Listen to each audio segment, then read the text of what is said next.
ఇప్పుడు మనం ఆలుగడ్డలు పొట్టు తీసి పెట్టుకుందాము. ఉడికిచ్చినాం కదా, ఇవి పొట్టు తీసి పెడతాం. ఇట్లా కొద్ది ఎక్కువ పెద్దగా లేకుండా చిన్ననే కోసిద్దాం. ఇవి ఆలుగడ్డలు చిన్నవే కాబట్టి తొందరనే ఉడికిపోతాయి. ఆలుగడ్డలు పెద్ద పెద్దగా ఉంటేనేమో తొందరగా ఉడకవు మనకు. ఇప్పుడు మనం ఆలుగడ్డల కొంచెం గ్రేవీ ఎక్కువ కావాలనుకుంటే ఆలుగడ్డలు కొంచెం స్మాష్ చేయాలి. స్మాష్ చేసి మనకు ఇట్లా స్మాష్ చేస్తే కొంచెం ఆలుగడ్డ గ్రేవీ ఎక్కువ అవుతుంది. ఇవన్నీ మీకు ఒక రెండు గ్రైండ్ ఇట్లా మెత్తగా చేసుకుంటే అయిపోతుంది.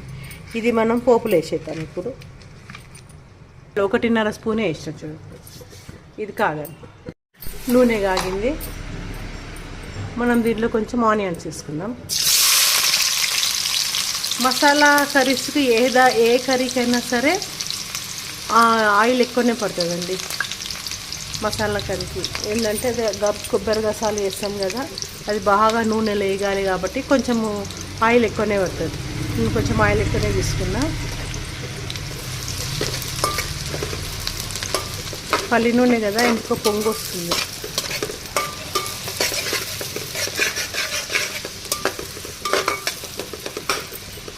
ఇది కొంచెం మంచిగా వేగాలి. ఈ పొంగు ఇట్లనే ఉంటుంది. ఇది మనం మిల్లులో పట్టించిన ఆయిలే అండి. ఇది పల్లి నూనె. మనకు 16-15 కిలోల పల్లీలకు 4.5 కిలోల పల్లి నూనె వస్తుంది. గానుగా పోయి మనం పట్టిస్తే 15 కిలోలు తీసుకుంటే కరెక్ట్ ఆడనే కూర్చొని పట్టించుకోవాలి. దగ్గరుండి పట్టించుకుంటే మనం 4.5 కిలోలు వస్తుంది.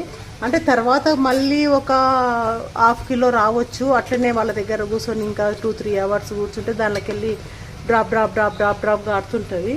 అట్లా గారి అది కూడా ఒక 1/2 కేజీ రావచ్చు. కాకపోతే మేము ఎప్పుడైనా 16 కిలోలు 15 కిలోలు తీసుకెళ్తాం ఖచ్చితంగా. తీసుకెళ్తే మనకు 4.5 కిలోల పల్లి నూనె వస్తుంది. తిరుగు ఆన్నే కూర్చొని పట్టించుకొని వస్తాం గానుగ దగ్గరికి పోయి మేము. ఇట్లా ఇది కొంచెం ఒరిజినల్ నూనె కదా, కొంచెం పొంగు వస్తుంటుంది. ఇప్పుడు దీనిలో కొంచెము ఉప్పు వేస్తాము. ఇది కాసింత ఉప్పు వేస్తాము. ఈ పోపు మాడకుండగా కొంచెం పసుపు వేస్తాం. పసుపు ఉప్పు వేసినాం కదా, ఇప్పుడు కొంచెం ఇదే ఎగుతుంటుంది. ఇప్పుడు పెద్ద వేద్దాం.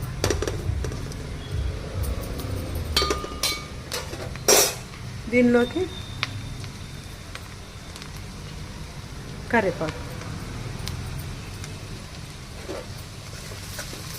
ఇది మనం మాడకుండా చూసుకోవాలి. పోపు పసుపు ఉప్పు వేసినాం కాబట్టి మాడదు. ఆనియన్స్ ఎప్పటికైనా మాడవు. అంటే పెద్దగా పెట్టి మాడింది అంటే కలర్ ఎక్కువ మటుకు మాడదు. సిమ్మల్లో పెట్టినా కానీ మాడదు. మనకి పొంగు ఉంటుంది కదా, పొంగులో కనబడదు వేగింది ఉల్లిగడ్డలు మారింది లేని తెలియదు. చూసుకుంటూ ఉండాలి. ఇది వేగింది ఇంకా మనకి ఇట్లా తెలుస్తుంది. నూనె ఉల్లిగడ్డలు కలర్ వైట్ కలర్ కొంచెం బ్రౌన్ కలర్ వస్తుంటుంది. ఇప్పుడు మనం దీంట్లోకి కొబ్బరి గసాలు అల్లం ఎల్లిగడ్డ వేసుకుందాము.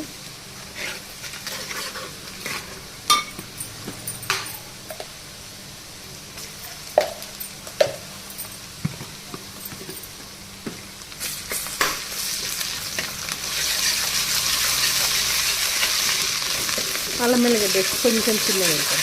అల్లం ఎల్లిగడ్డ కూడా బాగా వేగాలి.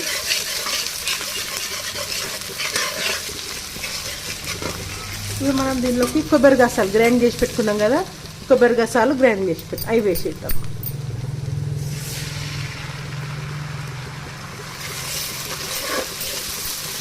ఈ కొబ్బరి గసాలు ఎంత మెత్తగా గ్రైండ్ అయితే కర్రీ అంత మంచిగా వస్తుందండి. ఇది ఈ కర్రీలోనే, ఈ ఆలుగడ్డ కర్రీలోనే కాదు, ఏ కర్రీలోనైనా సరే కొబ్బరి గసాలు మీరు ఎంత మెత్తగా గ్రైండ్ చేసుకుంటే కర్రీ అంత మంచిగా వస్తుంది, అంత టేస్ట్ అవుతుంది. మనం కొబ్బరి గసాలు గసాలు కొంచెం లైట్గా గ్రైండ్ చేసి కొబ్బరి అట్లనే పలుకు ఉండి వేస్తే అది కూరలా మొత్తం కూర అయినాక కూర పైన తేలుతుంది. అట్లా కాకుండా ఇట్లా మెత్తగా చేయాలి. ఇప్పుడు చూడండి ఆనియన్స్ ఎర్రగా అయినవి. ఇప్పుడు ఈ కర్రీ మాడిపోదంటే ఖరాబ్ కాదు. కూర ఖరాబ్ కావడానికి ఆస్కారం ఎప్పుడు వస్తుంది అంటే ఎక్కువ మటుకు నూనెలో ఉల్లిగడ్డలు వేగకున్నా కర్రీ ఖరాబ్ అవుతుంది. మొత్తం కర్రీ అయినాక మనము లాస్ట్ వరకు ఉంచకున్నా ఖరాబ్ అయిపోతుంది. ఇప్పుడు దీంట్లోకి పెరిగేద్దాము. 2 స్పూన్ల పెరిగేద్దాం.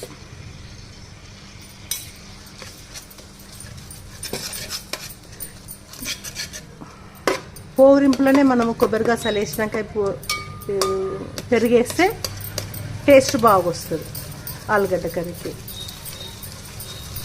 కూర అంతా అయినాక ఇది ఆలుగడ్డ అంతా అయినాక లాస్ట్కి వేయద్దు. అది పోపులో వేస్తేనే కొబ్బరి గసాలతో పాటు అది వేగితేనే మంచిగా వస్తుంది, కర్రీ టేస్ట్ బాగుంటుంది. ఇప్పుడు దీంట్లో గరం మసాలా పొడి వేద్దాం. నేను దేంట్లో అయినా సరే గరం మసాలా పొడినే వేస్తాను. షాజీరా, లవంగా, చెక్క అట్లనే యాస్టీస్గా వేయను. ఎందుకంటే పిల్లలకు మనకు నోట్లోకి వస్తే అదొక రకమైన టేస్ట్ వేరే ఉంటుంది కదా, అందుకని అన్ని గ్రైండ్ చేసే వేస్తా. లేదు అంటే మీరు కొబ్బరి గసాలు గ్రైండ్ చేసేటప్పుడే దాంట్లోనే చెక్క, లవంగా, ఇలాచి గ్రైండ్ చేసుకుంటే సరిపోతుంది. రెడీగా ఉంటేనేమో మన కొబ్బరి గసాల పొడిలో వేసుకున్నాక ఇప్పుడు ఇట్లా గరం మసాలా పొడి వేసుకోవచ్చు. గరం మసాలా పొడి లేకుంటే కొబ్బరి గసాలు వేసి గ్రైండ్ చేయొచ్చు. లేదు అట్లా ఏమొద్దు మేము చెక్క, లవంగా, యాస్టీస్గా అట్లా వేసామంటే అవి పోపులు వేయాలి. మనం ఆనియన్స్ వేస్తాం కదా, ఆనియన్స్ వేయకముందు ఫస్ట్ అవి వేయాలి. అవి వేసి అవి కొంచెం వేగినాక ఆనియన్స్ వేసి కొబ్బరి గసాల పొడి వేసుకోవాలి. అట్లా అంటే ఆ రకంగా చెప్తున్నా, ఈ రకంగా చెప్తున్నా, ఎవరి ఇష్టం అట్లా.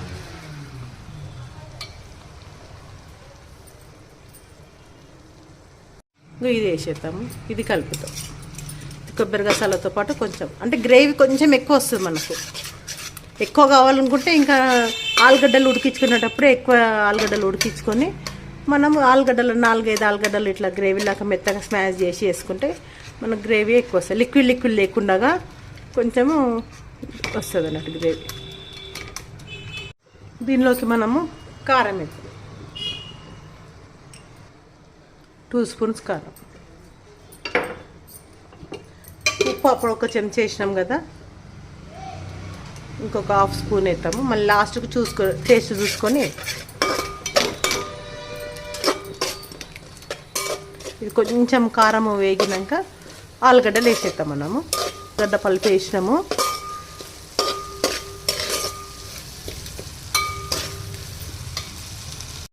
ఇప్పుడు వాటర్ పోతాం. కొంచెము కొబ్బరి గసాల వాటర్ ఉంది కదా, పోసి ఇంకొంచెం వేరే వాటర్ పోతాం.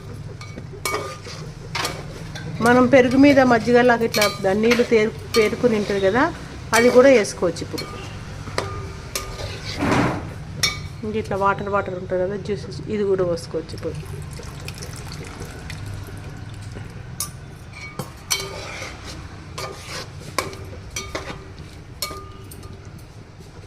కొంచెం కొత్తిమీర, పుదీనా, కొంచెం ధనియాల పొడి, దీనంతా కిరిపోతుంది. కలపొద్దు ఎక్కువ. కర్రీ అయిందండి, ఆఫ్ చేసేద్దాం. ఇంకో సైడ్స్కి వెళ్ళి మొత్తం ఆయిల్ వచ్చేస్తుంది. అయిపోయింది. నేను మళ్ళీ కొంచెం ఉప్పు ఎక్కువైందని ఇప్పుడు పెరిగేసిన. ఇంకా పెరిగేస్తే ఇట్లా ఉంటుంది చూడండి. లాస్ట్కి మనం పెరిగేస్తాం అనుకుని ఇట్లా కుక్కర్ ఇట్లా కనిపిస్తుంది. మనం పోరింపులోనే పెరిగేస్తే ఇట్లా కనిపించదు. ఇంకా అక్కడక్కడ కనిపిస్తుంది, పెరుగు కనిపిస్తుంది. అందుకనే పోరింపులోనే మనం కొబ్బరి గసాలు వేసినప్పుడే మనం పెరిగేసుకుంటే ఇట్లా కనిపించదు అన్నట్టు.